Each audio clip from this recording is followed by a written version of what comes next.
हाय दोस्तों, अगला टॉपिक शुरू करते हैं। British administration. ब्रिटिश एडमिनिस्ट्रेशन का जो हम अभी पार्ट कवर करेंगे वो 1757 से 58 तक का होगा। 1757 से 1858 तक का इसलिए है कि 1757 के बाद से ही ईस्ट इंडिया कंपनी ने यहाँ पे एडमिनिस्ट्रेशन का अपना काम शुरू किया था। तो आइए देखते हैं इसके बारे में। पहले हम इंट्रोडक्शन जान लेते हैं कि हमें क्या पढ़ना है, इस टॉपिक में क्या क्या देखना है। तो जैसे आपको पता है कि ईस्ट इंडिया कंपनी की स्थापना जो हुई थी 31 दिसंबर 1600 ईस्वी को हुई थी, जो कि केवल एक व्यावसायिक अधिकार वाली कंपनी थी, जिसे कि ब्रिटिश सम्राट जो थे वहाँ के उन्होंने पूर्वी भागों में, मतलब ब्रिटेन के पूर्वी भागों में व्यापार करने का अधिकार दिया था। तो इंट्रोडक्शन में हम सबसे पहले देखते हैं कि जो भारत में सन 1858 तक जो ब्रिटिश प्रशासन था वो मुख्य रूप से ईस्ट इंडिया कंपनी के अधीन रहा था। यद्यपि ब्रिटिश सरकार समय समय पर अधिनियम पास करके हस्तक्षेप करती थी तथा कंपनी के शासन पर नियंत्रण भी रखती थी। जो सम्राट होते थे, वहाँ के जो सम्राट क्राउन थे, उन्होंने 1858 में कंपनी को पूर्णतः अपने अधिकार में ले लिया।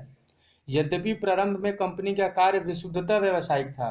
कहने का मतलब है कि कंपनी का जो कार्य था स्टार्टिंग में वो कमर्शियल था, व्यावसायिक था, वो व्यापार करने के लिए आए थे, लेकिन इसने धीरे धीरे सरकार या शासक निकाय का दर्जा प्राप्त कर लिया। तो जब अंग्रेज 1600 ईस्वी में व्यापारिक कार्य करते हुए उन्होंने शुरू किया, और जब वो पुर्तगाली, डच और फ्रांसीसी जैसी विदेशी शक्तियां जो पहले से ही व्यापार में लगी हुई थी, तो उनके साथ इनकी एक प्रतिस्पर्धा शुरू हो गई। तो जो पूर्व के देशों में जो व्यापार का अधिकार पाने के लिए था, तो अंग्रेजों को दूसरे यूरोपीय शक्तियों के साथ काफ़ी मशक्कत करनी पड़ी थी। इसके साथ ही उन्होंने प्रादेशिक आधिपत्य प्राप्त करने की भी चेष्टा की। मुगल साम्राज्य के समाप्त होने और राजाओं और नवाबों के बीच विध्वंसात्मक लड़ाइयों के कारण जो भी लड़ाइयाँ हुई, इतनी विध्वंसकारी हुई कि जिसके कारण ऐसा संभव हो सका कि ब्रिटिश ईस्ट इंडिया कंपनी जो थी वो अपने पांव यहाँ पे पसार सके। उदाहरण के लिए, कर्नाटक युद्ध के बाद अंग्रेजों ने उत्तरी सरकारों पर कब्जा कर लिया, जो इससे पहले फ्रांस के अधिकार में थी। सन 1757 में प्लासी युद्ध जीतने के बाद और इलाहाबाद की संधि के द्वारा उन्होंने सन 1765 में, मतलब ईस्ट इंडिया कंपनी ने 1765 में बंगाल, बिहार और उड़ीसा की दीवानी प्राप्त कर ली। साथ ही उन्हें इन प्रांतों पर प्रशासन और राजस्व की वसूली करने का भी अधिकार मिल गया था। यहाँ हम देखेंगे कि कैसे 1757 के प्लासी के युद्ध और 1857 के सैनिक विद्रोह के बीच, मतलब ये 100 वर्षों के बीच अंग्रेजों ने पूरे भारत पर अधिकार कर लिया था, और इस प्रकार शीघ्र ही जो भारत था वो ब्रिटिश सम्राट, या बोलेंगे कि राजमुकुट में एक बहुमूल्य चमकते हुए हीरे के रूप में सुशोभित हो गया।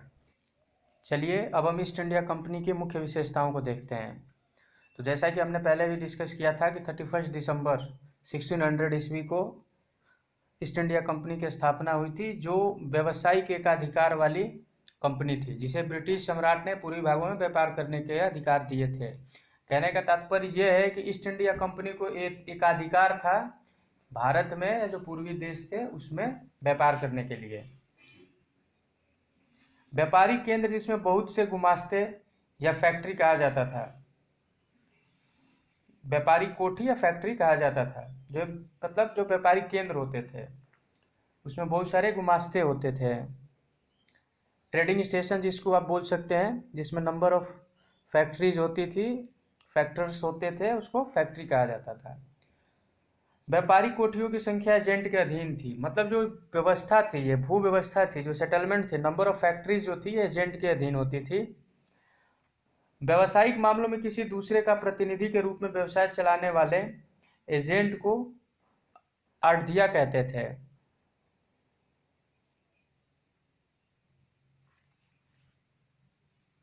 कर्मचारियों का श्रेणी विभाजन जैसे कि शिक्षु, मुंशी, आढ़तिया और तिजराती के रूप में किया गया था।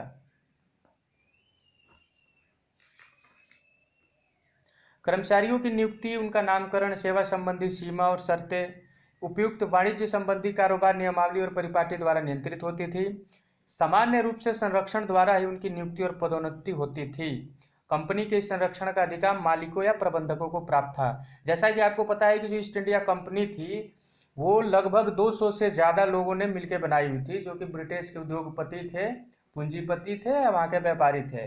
जिसको हम COP भी बोलते हैं, कोर्ट ऑफ प्रोप्राइटर्स भी बोलते हैं, जो इसके मेंबर थे। उसके बाद उस मेंबर्स में उन्होंने एक कोर्ट ऑफ डायरेक्टर या बोर्ड ऑफ डायरेक्टर्स बनाया था, जो उसके ही कुछ मेंबर थे जिनका शेयर ज़्यादा था या जो उस विषय के इस विशेषज्ञ थे। तो इसमें करीब 80 के लगभग मेंबर थे जो डायरेक्टर में, कोर्ट ऑफ डायरेक्टर मंडल में थे। यही लोग बाकी जितने भी फैसले होते थे वो सारे फैसले लेते थे। तो कंपनी शासन के आरंभ के दिनों में कर्मचारी एक जिले से दूसरे जिले में भेजे जाते थे। जो शासन के आरंभ के दिनों थे उसमें जो कर्मचारी होते थे एक जिले से दूसरे जिले में भेजे जाते थे। कर्मचारियों को नौकरी के लिए कोई प्रशिक्षण नहीं दिया जाता था। वे कठिन मेहनत और अपने प्रशिक्षण प्रणाली से सीखते थे। वे नियमों, रूढ़ियों और स्थानीय भाषाओं से अनभिज्ञ थे। बहुत कम तनख्वाह मिलने के कारण घूसखोरी के लिए बदनाम थे। कंपनी के शासन का स्वरूप वाणिज्यिक था। मूल रूप से वह परिषद की सरकार थी। परिषद के पास कार्यकारी और विधायी दोनों शक्तियां थी और गवर्नर या गवर्नर जनरल का निर्णायक मत होता था। अधिकाधिक भूभागों पर कब्जा करने और जल्दी से निर्णय लेने की आवश्यकता के कारण अध्यक्ष या परिषद के अध्यक्ष के पास अधिक शक्ति आ गई। फिर भी सामूहिक शासन और जिम्मेदारी का मूलभूत सिद्धांत बरकरार रहा। यह मंडलों की सरकार थी। जैसा कि हमने बताया कि ये बोर्ड ऑफ डायरेक्टर्स थे या जो कोर्ट्स ऑफ प्रोप्राइटीज थे उनकी सरकार थी। व्यापार मंडल के बाद दूसरा महत्वपूर्ण मंडल था सैनिक मंडल, परंतु राजस्व मंडल के कार्य का एक लंबा इतिहास था, विशिष्ट रिकॉर्ड था। इसके बाद रेलवे मंडल भी बना। बोर्ड द्वारा सलाह, विचार विमर्श और बहस के बाद विधायी और न्यायिक कार्यकलाप संभव हो सका। तो जो बोर्ड द्वारा सलाह होते थे, विचार विमर्श होता था, बहस होती थी, उसके बाद ही कोई विधायिक या न्यायिक कार्यकलाप संभव हो पाता था। नीति और सिद्धांत, आचरण व व्यवहार और कार्य संबंधी सभी प्रश्नों का फैसला मंडल द्वारा ही किया जाता था।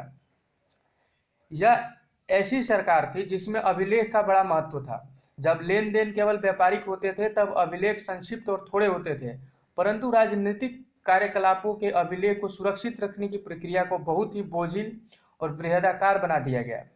टिप्पणियां, कार्यवृत्त, संवाद और रिपोर्ट ब्रिटिश शासन के अभिन्न अंग बन गए।